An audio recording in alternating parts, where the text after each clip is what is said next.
Sixers on the move. Maxey lob to Joel, and Embiid jams it. Alley-oop jam. The big man soars, and Maxey feeds him, and an alley-oop dunk for the Sixers. Great to talk to this guy once again on Philly Pressbox Radio. He is the radio voice of the 76ers, Tom McGinnis. Tom, welcome. Thank you, Chet. Thanks for having me. Tom, first thing, and I'm only partially joking when I say this, is Joel Embiid cursed?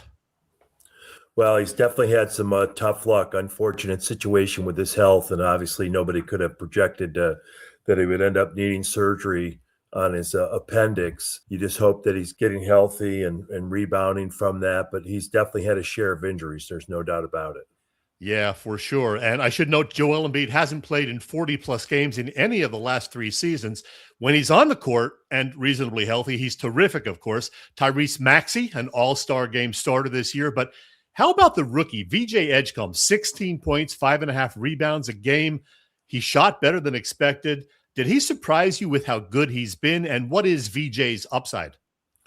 Well, he had an incredible rookie season. When you look at, across the entire 25-26 season, he was amazing and frankly, surprised me. I didn't know what to expect other than I knew he was a tremendous athlete. And right out of the gate, that first game in Boston, he showed you how capable he could be. He scored 34 points and made big shots, certainly in the fourth quarter, made some big free throws. And then across the board, and it seemed like he provided a little bit of everything when it was needed most. He got to run the point a lot with Maxey missing some games. That was definitely a big experience for him.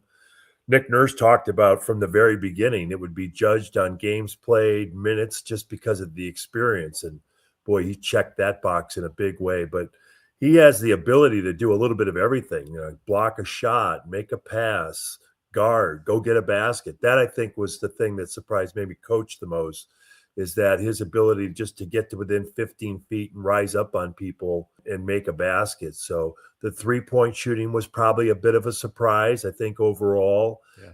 And to the point about upside, with his ability, his basketball IQ, his work rate, like Nurse talked about, his ability to play hard, take on the new information, like what they wanted him to work on, and then go back out and implement it and come back and do it again. That's a pretty unique thing. So, and then his IQ, I think that was his poise, and just for 20 years old to have the moxie that he had and not be wowed by the moment. And he's got high character, really neat young guy, kind of Maxey-esque when it comes to that. He's just got a spirit about him that is really likable and makes him, well regarded in the locker room, around the organization, with his teammates, with everybody. It's pretty cool. We mentioned Tyrese. He may have come back a little too soon from that pinky injury. It's still bothering him a bit. Is he going to be okay for this little postseason run? Well, you can tell that he's probably not 100%, just like by way of example, last Friday in Indiana, he went 1 of 10 from 3. But, oh, by the way, he had 32 points. So it is what it is. And it's probably one of those injuries that's probably not going to totally right itself until he's able to totally rest for weeks or months at a time. Ironically, it's the same finger he hurt last year. But I think he showed so much leadership. And he talked about that postgame in Indianapolis, a very important late season win for the Sixers, stopping that 3-game skid. And and that he's been there for his teammates, and he's the leader, and he showed out in a big way. So he'll be fine if he's not 100%. But even in the game, that season finale against Milwaukee, he got to the basket. He had 16 points in the third quarter, and that was a defining moment in that game. So he's answered the bell time and time again, and to be, like you say, an all-star for the second time, I would think he'd be one of the top players in the All-NBA. There's 15 players that get that. That's a major accomplishment. He played 70 games. So he's been improving every single year and has become, along with, Embiid, like the face of the franchise. In the play-in round, they're the 7th seed and will host the 8th-seeded Magic Wednesday evening. For folks who don't know, what happens if the Sixers win Wednesday? What happens if they lose? So what it is 7 plays 8, and in years past, those two teams would have automatically been in the playoffs. So the team that loses gets a second chance to play, and then they would play the winner of the 9-10 matchup, which this year is Miami and Charlotte, and they're going to play Tuesday right then. And then in that series, the Miami-Charlotte game, whoever loses is done. They don't make the playoff season over, whereas the team that wins has to win another game to advance, and that team would become the 8th seed. So the Sixers get 2 cracks at it. Yeah. Just to back up, Chad, I think the NBA, and I don't know the official, state of the state on it, but like how baseball added the wild card so many years ago, it brings 2 other markets into play, whereas they're not totally out of it.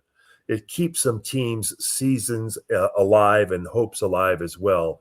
But that's how it goes. And then over the weekend, starting Saturday and Sunday, the regular playoffs, shall we say, begin.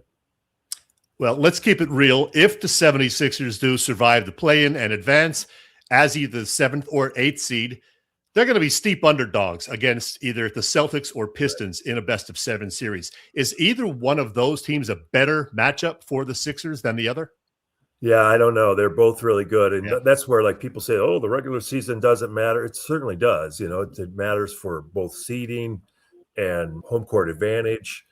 And, the Sixers just played Detroit a little bit over a week ago, and they didn't even have Cade Cunningham, right. And they played really well. I think what you see is same thing with Boston yesterday in their game against Orlando. They sat out a number of players, but the players that play, there's everybody in the NBA can play, and it's proven. Like there are no quote unquote scrubs like what we used to think of, like the deep players. These guys are all really good, and when you're with a winning franchise and a winning team, it's kind of like the high tide lifts all boats, where everybody's been kind of held to that standard. Even though there's not a lot of practices, there are competitions, and these guys get after it. So that's what we saw with Detroit in that game here in Philadelphia, as I say, just over 10 days ago, and no doubt with Boston. So better matchup, I don't know. And, we always hear anything can happen. Well, not necessarily, right? Like the Sixers have been one of the teams, I think it's only happened twice, where an A seed has beaten the 1 seed. One was many years ago when Dikembe Mutombo was on Denver and they upset Seattle. And the other was in 2012 when the Sixers beat Chicago, but you'll recall Derrick Rose got hurt in the first game of that series in Chicago, hurt his knee, didn't play for the rest of the playoffs, and missed the entire next season. Yeah. So, and that even then, the Sixers had a difficult time getting by. And ironically, they played Boston, got to a 7th game in the Eastern Conference semifinals before losing, and that was with Elton Brand and Iguodala and Drew Holiday and then Evan Turner, Lou Williams. I mean, it was a pretty good team. And then shortly after there, the Sixers restructured, their approach, and they changed the roster dramatically. And, many years later, they got back into the playoffs with Embiid and company. Tom, I really hope the Sixers postseason goes longer than everyone expects. But if not, there's going to be plenty of questions this offseason. Some folks say Paul George, since he's played pretty well post-suspension, might get you a little something in a trade. Some say it's finally time to break ties with Joel Embiid. Do you have an opinion on this, moving forward, moving on from the process and building around Maxey and VJ? Not my department, Chet. Like Gotcha. I just, for the Sixers, you got to hope you can get into this playoff series and play one of those 2 teams and, make it go as long as possible so that you can potentially, if it were to go, if somehow the Sixers were to advance but behind round 1 and get into there, and then maybe that Joel would come back, and because that would really, if the Sixers were whole, as right at the end of the season, you're like, oh man, this could be very exciting. And people are talking about Atlanta as a team you don't want to play. Well, I think the Sixers would have fit into that category. But as far as going forward and off-season moves, that's not really for me to say. Tom, this is 31 years now as Sixers radio voice for you. I retired from full-time radio work about 1.5 years ago. We know that Mark Zumoff called it quits behind the mic 5 years or so ago. Matt Cord hanging up his PA mic. Yeah. You're going to stick around for a while? Still fun? Well, it is fun for me. The number one thing for me is I love the competition. There's so much talent. It's the highest level of basketball, and that's always fascinated me. And the part I like, and we were with Matt last night, and it was really neat, and we aired his lineups, and many times during the game, from radio, you would note that, like, we potted up, if you will, his sound to be able to incorporate him in our broadcast a little bit more front and center. So, and my comment was, boy, you talk about, everyone says they want to leave when they still have something on their fastball. And same thing with Mark Zumoff, you know what I mean? There was no decline. And to your point, like, I'm at an age now where I'm around it, not just like talents like Zoo and Matt, but a lot of people around the broadcast over the years have stepped away, and I'm getting to that age too. But I don't really, I'd be silly to say that I don't look at it, because like I said, I'm not 29 anymore, but I love it. What's tough is the travel, and everyone, you know that, but it's not the travel. It's not getting on the plane. It's the tired. That part is difficult. Like, we go to bed at 4:30 in the morning, 2:00 in the morning. You're traveling different time zones, and tired is tired. You're staying in the nicest hotels. You're flying charter airplanes. You're sleeping at home, whatever. But to get 4, 5, 6 hours sleep constantly, and to sneak in 7 hours here and there, and which is a great night's sleep. But from everything we hear, like, that's not the healthiest. That's the thing that you can't really get used to. You could be in shape, you could be excited, you can want it, but that part, can be difficult, and it is. And that's part of the job. Part of the job is schlepping off that plane at 2:30 in the morning. But maybe the thing I like the most, and I talked about the basketball because I have a basketball background going back to, my childhood and whatnot, but it's the camaraderie. It's around the game. It's being with the people, the scouts, the coaches, the players, and all the people that you see, as we would always say, like around baseball, around the batting cage. That part, those relationships, and that's what a player would say. The players, what do they say? They're going to miss the bus and the locker room and the camaraderie. Well, it's kind of the same things for us, those that are in the industry. You just, over all these years, you've met so many people and have so many contacts, and it's great to stay in touch and you talk about it.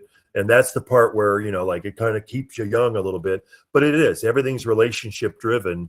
And when you've been around it for a long time, there's a lot of those friendships and whatnot that are fun to keep up with. Hey, last thing, when you mentioned the word fastball, it reminded me that I recently reread an article about you when you said you peaked athletically at age 12, but you did throw 3 no-hitters, including a perfect game. Is that Right. true? It is true. And again, it's funny. Like, we were talking about baseball the other day at breakfast, and somebody goes, geez, it sounds like Bruce Springsteen in the glory days. And my point is, like, that kind of, like, I try not to, ramble about oneself, but it doesn't hold a lot of weight, shall we say, in an NBA setting where this guy's an all-pro and this guy, you know what I'm saying? Like, and coach was a very good player who didn't play in the NBA, but no, I love baseball. And honestly, I did, but I kind of ruined my arm. I'm almost the poster child for, and it was curveballs, but it was throwing the ball so hard. And I grew up in a small town in Illinois, and I constantly was throwing the ball against the front steps. So I had, like, everything down pat, and I just took it out to the mound. But by the time I was like 14 or 15 years old, my arm, if I don't get this button on the first or second try, walking around that hotel room trying to put my shirt and tie on, I got to shake it off a little bit. So I ended up having to play tennis, which you think, well, didn't that create problems? But I was able to play. But no, I was devoted to baseball. I liked it a lot, but I kind of washed out as a kid. But then went on to play basketball and football and had a really good career. And, sometimes people say, oh, I don't know, he wasn't in it, not me, but like people in the front office and that. I get it that playing at the highest level gives you a unique insight. But I also think that there's no question that having the mindset and knowing how an athlete thinks gives you some insight as well. Now, it's never like, like with Chase Utley getting knocked back off an up and in fastball and getting knocked out of the box and then stepping back in and hitting the ball out of the park, which he did, and guys do, because those guys are at a completely different level. But I also think at the same time, like, being an athlete, knowing the preparation and those types of things, and being in competition, getting knocked down, those can be helpful. I know it's helped me, like in terms of having an understanding of what an athlete goes through. A professional athlete, maybe not, but I've seen that up and close for the last 30 plus years. This is great. Tom McGinnis, thanks for visiting us once again on Philly Pressbox Radio. You're now a member of the 5 Timers Club, by the way, your 5th visit. Let's hope the 76ers give us some positive surprises in the postseason. Thanks, Tom. You got it, Chet. Appreciate it.